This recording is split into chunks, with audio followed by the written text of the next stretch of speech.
Hello YouTube, Brin here. So today is November 2nd, which means it is day 2 of my Trans Awareness Month challenge.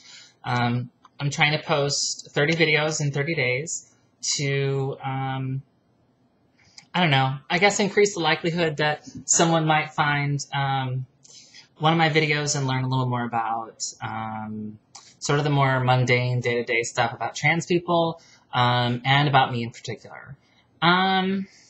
So today I'm going to talk about laser hair removal since I had my appointment today and I just got my face zapped by lasers. So I started getting laser hair removal in 2008, I think.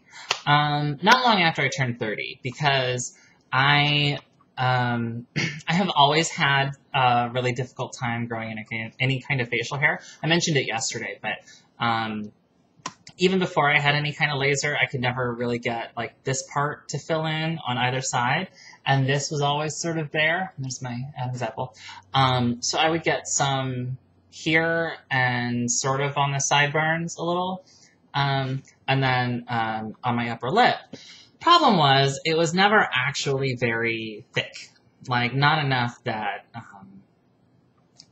you know, I could make any kind of legitimate attempt at a mustache or goatee even or anything. There was a brief period of time where I was trying to grow a mustache and sideburns because there were a lot of guys in my office who had it, so I thought I'd give it a shot too, try and fit in.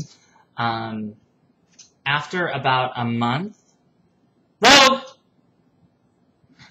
Sorry, dog's chewing on the DS charging cord, so that's not good. After about a month, I think I told my wife that it's time to shave, and she said, "Oh, thank you," because it was really, it was not a pretty sight. So anyway, I always said if I got to 30 and I could not grow a decent beard or mustache, I was going to start laser hair removal and get rid of it.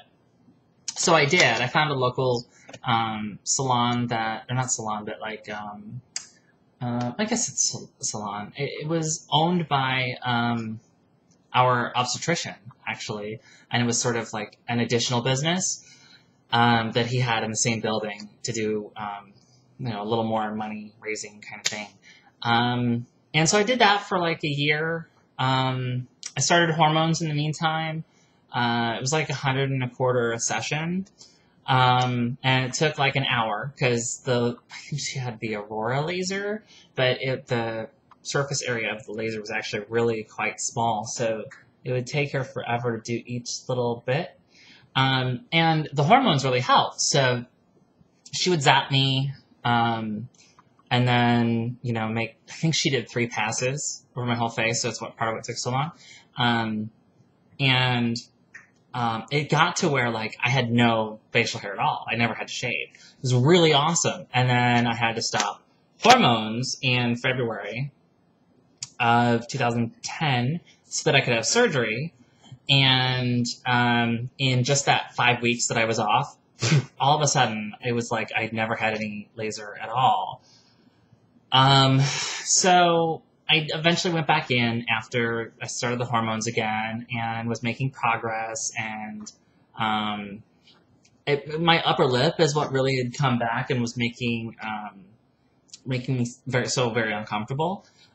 So I found a Groupon for a local med spa that did laser hair removal, and it was actually like $99 for 6 sessions. So I went in there to do my upper lip, and that was improving, and then I went off the hormones again in January, you know, as my experiment, and it was really bad. This time, the upper lip came back in, and the chin came back in. The chin was actually worse. So I went in and finished out the sessions I had on my Groupon for my upper lip, and I bought a new one for my chin, and it's actually been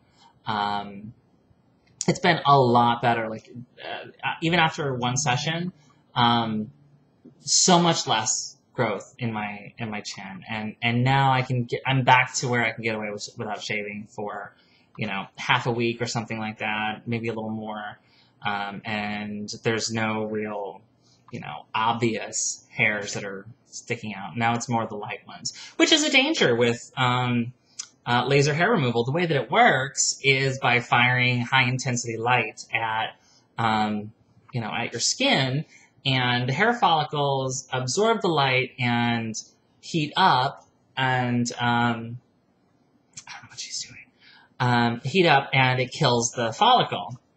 So the darker the hair and the lighter the skin, the better it works. But it doesn't do a lot for gray or blonde hair. And part of the reason that my facial hair never really filled in is because I had, you know, blonde and red and brown hair in my facial hair.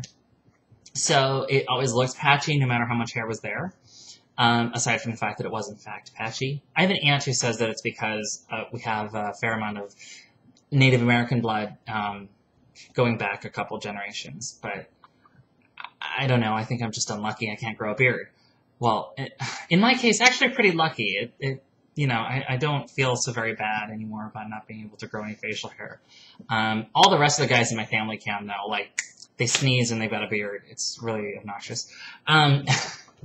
But so that's how the laser works. So what happens is it reaches a point of diminishing returns where all you have left are really light colored hairs that are not getting in the same benefit from the laser. And you can either live with it or you can start doing electrolysis, which is time consuming and I hear as painful or more than laser.